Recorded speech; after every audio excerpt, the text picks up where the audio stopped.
Aujourd'hui, je vais te donner les 5 épargnes qu'on devrait tous avoir d'après moi, quelle que soit notre classe sociale ou notre salaire. Numéro 1, c'est la plus importante, c'est l'épargne de précaution. Parce que vous me parlez souvent des imprévus de la vie qui plombent votre budget, mais du coup c'est normal de ne pas arriver à y faire face quand on ne prévoit pas de mettre de l'argent de côté pour ça.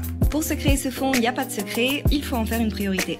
En numéro 2, c'est l'épargne pour les cadeaux d'anniversaire. Alors celle-là, elle est hyper importante et d'autant plus si tu es très entouré. Perso, quand j'ai commencé les enveloppes budget, je me suis rendu compte que je dépensais au minimum 750 € chaque année pour les anniversaires de mes proches. Ça fait environ 60 € par mois, c'est beaucoup et quand on n'en tient pas compte, ben oui, ça coule le budget. En numéro 3 dans la même veine, l'épargne pour Noël. Parce que tu sais très bien que tous les ans, quand Noël arrive, t'es dans la mouise et soit tu te saignes et tu te crées un découvert, soit tu finis par être gavé parce que t'as pas le budget que tu voudrais. Alors attention, je ne suis pas en train de dire qu'il faut forcément mettre le paquet à Noël, je dis juste que c'est bien de prévoir de façon à être bien avec tes propres convictions.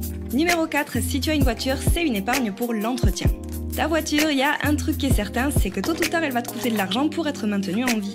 Et crois-moi, il n'y a rien de tel que de pouvoir payer la facture sans avoir à faire une croix sur tes prochaines vacances.